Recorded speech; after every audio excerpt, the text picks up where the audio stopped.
Hello everybody, this is Mr. Rob and welcome back to episode number 51 of the Cleveland Indians franchise here at MLB The Show 21 for the PlayStation 5, and today we will be recapping year one of the offseason for the Indians. I streamed this live on Saturday and it has been uploaded to YouTube, but today I'm going to give you the full, just kind of recap, edited down version. So if you're excited for this, make sure you drop a like and subscribe down below, especially if you want more franchise content.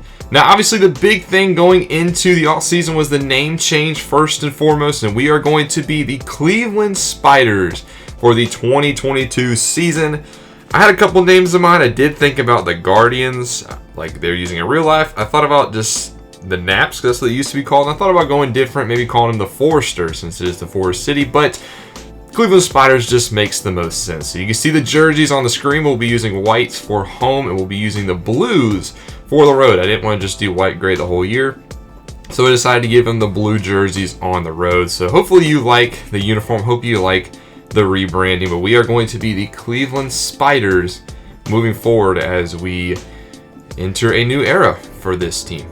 Now, last year we're coming off of a 94-68 season, which we made the ALCS but lost in 6 games. So a very solid and very overachieving season for the Spiders. As you can look at the team here, we did have a couple of retirements around the league. Robinson Cano retired, as well as Albert Pujols retired. Didn't show those because I had to get to the rebranding, but Pujols had a dominant season. He is retiring.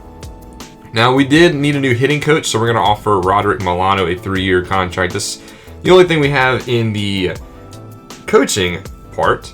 But then to the big part of the offseason, where we had a couple of free agents, and the big one being Eddie Rosario. Remember, Eddie Rosario this year hit 279, 28 homers, and 85 RBIs, but he's going to want $8.5 million. We also have Roberto Perez. He's going to be a free agent. He wants, for 1 year, he wants like over $9 million, so I was going to let Roberto Perez test. We don't have a ton of money, but I want to see what happens on the market first. I don't know if he'll get that much. I did offer Eddie Rosario a 1-year, $8.5 million contract. I do want to bring back Eddie. He played phenomenal for us. Kind of disappeared in the ALCS, but he was a big part of the regular season. And you can see we take care of business early. Eddie Rosario signs his 1-year, $8.5 million contract. That's a big plus for us. We don't got to go into the offseason looking for a left fielder. Instead, Eddie Rosario will be returning to the team. So that was the big talk. We didn't really go after Perez, Oliver Perez, that being, and then Brian Shaw was also a free agent. So we're going to take a look at the free agent class now. It is very loaded at the top. Freddie Freeman, Trevor Story, Noah Syndergaard headline. A lot of good free agents in this class. What are we looking for exactly? Well, I'd like to add another relief pitcher. We are going to let Perez walk, so I want to add somebody to replace him, as well as a catcher, second baseman to test Freeman, and then potentially an outfielder. Now, on the relief pitcher side, the top target in the relief pitcher category is Keone Kela, and he's by far the best relief pitcher of the bunch, so he's going to demand the most money. He already has the Padres wanting to give him a 4-year deal. Other options include Brandon Workman, Darren O'Day, Shane Green, and Tony Watson. Now, out of those, Watson is probably the most intriguing just because he is a lefty, and the only lefty we now have in the bullpen is Scott Alexander, but it's really just Keone Kela and a bunch of others. You don't really know what's going to happen. Watson did have a 2.20 ERA, though, with the Angels. Now, I wanted to see what it would take to get Kela, so you can see he wants over 11 mil, so we'll have to come back to that. On the catcher front, the top catcher is Buster Posey, who's hit 284 with the Giants, the former MVP. However, a qualifying offer was made to him, so you would lose draft picks if you did sign Posey, so that kind of scared me off. Other options included Christian Vasquez, who had a tied a career high with 72 RBIs. Tucker Barnhart, who's another defensive style catcher. He's not going to hit for a lot of average, so nobody really catcher that stands out too much as well. At second base, Cesar Hernandez is the free agent. Remember, we traded Cesar Hernandez to the eventual World Series champion Dodgers, so I had a little bit of interest in maybe bringing him back for a round number 2. The top second baseman in the market was Marcus Semien, the former Blue Jay who was traded to the Padres, who hit 266. Didn't really have a lot of interest in Semien, but one player I did have some interest in is Donovan Solano.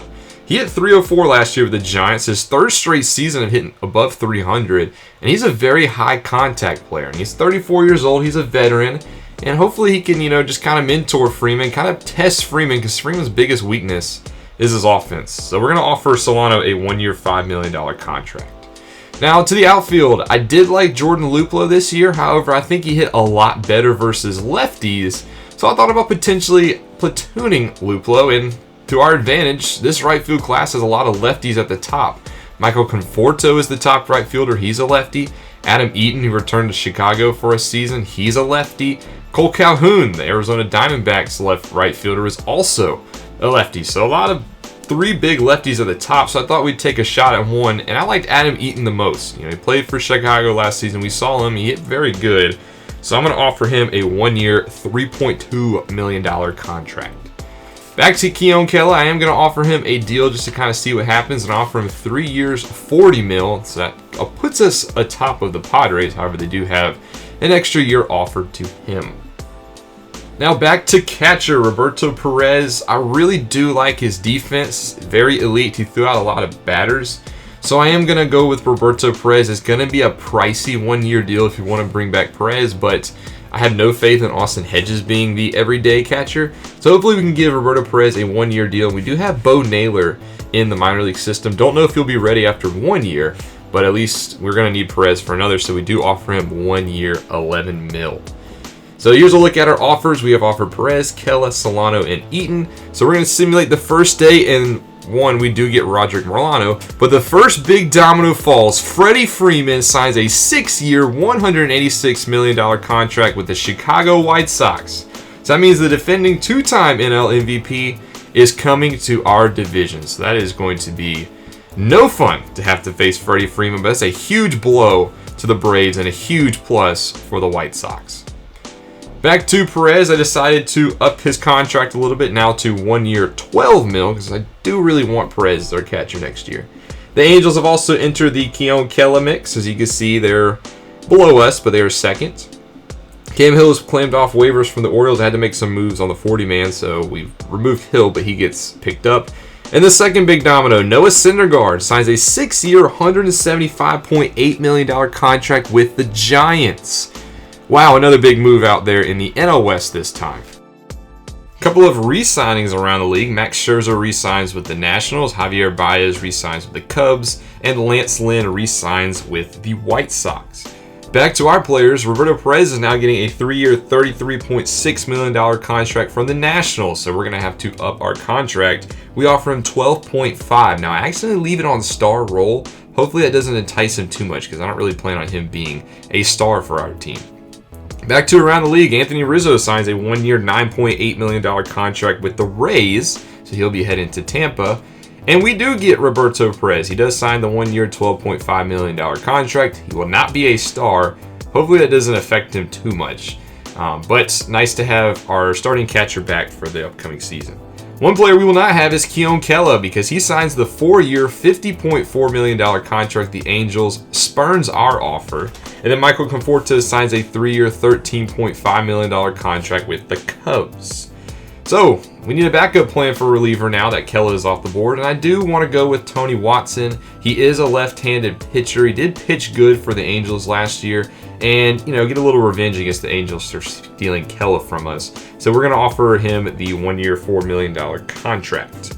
As you can see, that puts us well in front of the Angels. Back to around the league, Brad Hand signs a 3-year, $30 million contract with the Arizona Diamondbacks. So he'll be heading out west. And then Chris Bryant signs 4-year, $54 with the Mets. So the former MVP heads to New York, and Chicago has now lost both corner infielders in Rizzo and Bryant. The Mets, not done, signed Trevor Story to a 6-year, $165.7 million contract. That means the Mets infield is now Pete Alonso, Francisco Lindor, Chris Bryant, and Trevor Story. That is a scary infield. Now back to Tony Watson. We do get him re-signed, so Watson will be with the Spiders next year. He signed for 1 year, $4.2. I did offer him what he wanted in the $4.2 to end up. And then we weren't done there. Adam Eaton also re-signs. He signs his 1 year, $3.2 million contract. So far we did get Watson and Eaton despite missing out on Kela. Now we do lose another player. The Rangers claim Scott Moss off of waivers. I removed him to make room for our players. And then Carlos Correa signs 5 years, $130 million contract with the Cubs. So that'll help soften the blow of losing Bryant and Rizzo. Correa now heads to Chicago to help them rebuild their infield. Another player on the move is Buster Posey, who signs the 1-year, $18 million contract with the Cardinals. So despite having the qualifying offer, the Cardinals didn't seem to care. They wanted to replace longtime fan favorite Yadier Molina, and they get that replacement with Posey. Mariners also claim another guy off of waivers from us, Dalbert Siri. Didn't really have any plan for him anyway. And then we do sign Donovan Solano. So he signs his 1-year, $5 million contract. So we do end up getting Solano, Watson, Eden, and do bring back Perez. That does it for all of our players. However, the rest of the league is not done. Corey Seager now signs a 3-year, $34.8 million contract to go to the Milwaukee Brewers. And the Mariners not done claiming our players. They claim Carlos Vargas off waivers. That one kind of stings. I did like Vargas, and I was hoping he could stay in the minors. Now, we've seen a lot of free agent signings. There's only been one trade this season. The Red Sox and the Yankees make a trade that sends Odor to Boston. And then that's the Rule 5 draft. Now, we don't have any room on our 40-man roster, so we can't participate. Nothing too big really happened in the Rule 5 draft, but I will show you those picks. I kind of wish I would have had a roster spot open, but I didn't want to cut anybody else from the 40-man and hopefully watch them get claimed. So we just didn't participate. And that'll bring us to the end of the offseason. Next up, we have spring training. So the offseason is over. I thought we did pretty good. We did add Donovan Solano. We added Adam Eaton. We added Tony Watson. And we kept Eddie Rosario and Roberto Perez, our two big free agents. And the only player we really lost was Oliver Perez and a couple of prospects off of waiver claims. So I thought overall we did pretty good.